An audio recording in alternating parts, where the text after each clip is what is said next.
How did I become a writer? Ah, the age-old question. Storytelling technology has advanced at a staggering rate. In the course of a mere 4 generations, the entire world has shifted. At the start of the 20th century, children had nothing but books to tell them stories. Right? Then the next generation had silent movies. Next generation gained radio. A generation after that was given television. And the next generation culminated all of these technologies into the internet. Now, like most kids in the latter half of the 20th century, I grew up with storybooks and movies and television. Now, although I had an early love for choose-your-own-adventure tales, my love for true literary books, that is, ones without illustrations, didn't begin until the 6th grade, when our English teacher, Mrs. Moose, began reading stories in class. And she would read us children's literature books like The Indian in the Cupboard by Lynn Reed Banks and A Wrinkle in Time by Madeleine L'Engle, and The Lion, the Witch, and the Wardrobe by C.S. Lewis. And thanks to Mrs. Moose, I started reading other books on my own, like Island of the Blue Dolphins by Scott Odell and Charlotte's Web by E.B. White, and more Chronicles of Narnia. And that was my first exposure to real books. Other than storybooks I was reading as a child, I never read books for fun. And Mrs. Moose showed us just how spellbinding they could be. Her influence was really where my voracity for reading originated. Now, during that same year, my obsession with reading kind of faded, and a new obsession began, playing advanced Dungeons and Dragons. Instead of reading stories, tabletop role-playing games led me to start inventing stories, and developing characters, making up histories and plots and backgrounds. Slowly, I became interested in other tabletop role-playing games as well, such as Star Frontiers and Marvel Superheroes. Role-playing games, they are unequivocally the greatest single resource for developing creativity. Gaming with these dice and rule books hones skills in writing and acting, mathematics, cartography, storytelling, illustration, diplomacy, critical thinking, and more. And depending upon the level of detail you incorporate, you can learn painting and architecture, engineering and costuming. The potential for education is staggering. And the benefits for sharpening one's imagination are nearly boundless, as no whetstone polishes a keener edge than tabletop role-playing games. Around the same time, I started collecting comic books. I never became a big comic book collector. I doubt I ever owned more than about 50 of them. However, comics became yet another form of storytelling to explore and savor. So those experiences, movies, novels, role-playing games, comic books, they all informed my love of weaving tales. But the idea to actually become an author, it still hadn't occurred to me. Not ever, not once. All of that changed in the summer of 1984, the age of 13, when I saw the movie The Never-Ending Story for the first time. And that film became the turning point. In that darkened movie theater in Parma, Ohio, when the childlike empress spoke of we others sharing in the adventures of Bastian, my heart sank.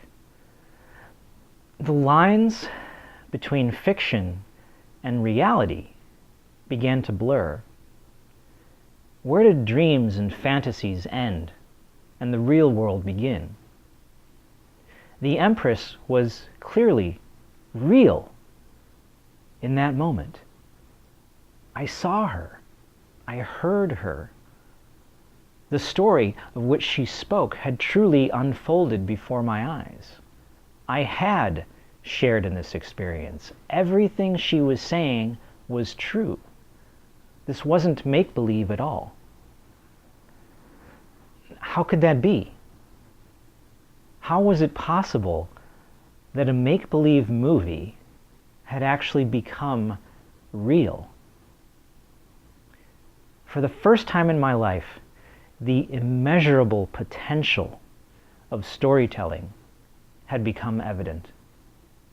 All at once, I understood that the power of imagination had the ability to transform the real world around us, and I was astonished by this realization. Everything shifted in that moment. This wasn't merely the birth of a dream, the spawning of an aspiration. No, this manifested as an omnipotent enlightenment, germinating deep in the very core of my consciousness. This was not a mere call to spirit. It was a definition of being. Reading the book, and that proved to be even more wondrous than seeing the film. The lightning storm, power going out, forced to read by candlelight with the Gomorrah shadow in the corner. Most of you don't know what any of that means. If you're over 18, you've probably forgotten. One or two of you are from my tribe, though. And you know. You know the enchantment of which I speak. That was when I knew. My task was to be a savior of Fantastica. As one who had grown up loving storytelling so much, and having been telling stories without even realizing it, all of those feelings decisively coalesced in my discovery of Fantasia. At last, I got it, and all the loose ends tied together perfectly. This was the answer. This is what I was supposed to be doing with my life. As human beings, we are our stories. All we are is people. Our values, our dreams, our most beloved memories, wishes, hopes, accomplishments, they all manifest as stories. Talk about your childhood. Talk about your career. Talk about your family. Talk about your lovers. They are all stories. We are nothing without our stories. And this is why Alzheimer's is so heartbreaking to families, because a loved one is becoming disconnected from the stories of who they are. Memories are stories. Storytelling is the essence of all humanity in every culture, in every age, and thereby storytellers are entrusted to a sublime quest and elevated to the most sacred custodians of the human soul. Thus, I finally understood why to follow this path is both burden and blessing, a loathsome curse and the greatest of honors. But one of the most important elements of the experience, the deciding factor that tipped the scales for me, was the simple fact that No one had any fucking clue what I was talking about. I mean, any time I attempted to articulate my epiphany, friends and family looked at me as though I were a 5-year-old with a brain injury. Oh, poor kid. Few screws loose, huh? See, all my life, if there's one thing I've learned, the more people think I'm crazy for trying something, the more I'm treated with doubt and scorn, the more I know I'm on the right track. During and after high school, I tried to write a few novels off the cuff. They never seemed to work. After years of soul-searching in 1993, I conceded that perhaps I should attempt outlining a novel first. 3 years later, The Gothic Rainbow, beginning volume of the Vampire Noctuaries, was complete. At that point in my life, it was my single greatest achievement, my proudest moment. I had done it. I was no longer a wannabe novelist. I was a legitimate novelist. The pride and sense of accomplishment didn't last long. Slowly, I began to feel inadequate. I had achieved something, but I hadn't done enough. Only one novel? This was so minor, so small, compared to what I felt capable of achieving when I had looked into the eyes of the golden-eyed commander of wishes all those years ago. No, not only small compared to what I felt capable of achieving, but compared to what I felt avowed to achieve. Was I letting the Empress down? Was I a second-rate hero? The most important lesson I learned in completing The Gothic Rainbow is that writing a novel is meaningless. Anybody can do that. What a terrifying thought to realize. I had not become a young dreamer, nobly forging ahead to make his wishes come true. Instead, I had joined the ranks of the tenacious failures, the ones who give up the race after the first hurdle.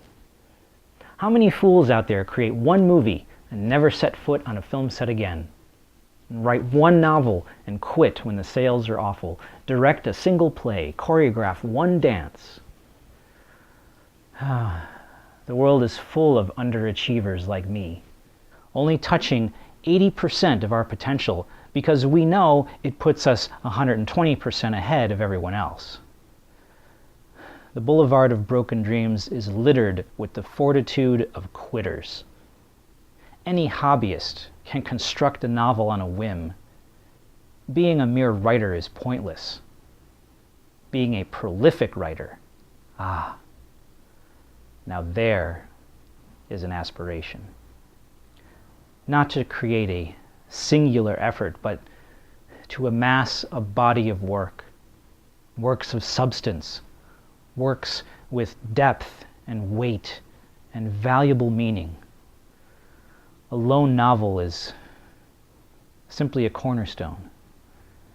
It's nowhere near being the entire chapel, and every god of light and darkness has decreed, I have a monsoon of cathedrals to build. All my life, I thought I wanted to write novels. I was wrong. Such is a child's ambition, an infantile hope, devoid of vision. What I truly dreamed was legacy. That is what I was meant to conjure. Not flash paper illusions, dragon flames, blizzard-born alone to torch-bear the gift of Prometheus. Writing isn't about a book. I know that now. Writing was never about a story. Writing is about a lifetime. Writing is about building something imbued with transcendence. And this is bigger than any book. This needed to be something that could be looked back upon in history with awe and reverence as legendary. That is the mark. Nay, the scorch one seeks to leave etched into the earth. And in this task, I must not fail. Authoring a novel is only a drop in an ocean demanding to be filled with the sacrifice of your blood, sweat, and tears. Writing a single novel is the most irrelevant of achievements, merely the first step on the path. Learning that was the most vital of lessons. The moment of realization that your greatest achievement is insignificant, and you have much, much more to do, and seas of ink to bleed. That's how I became a writer.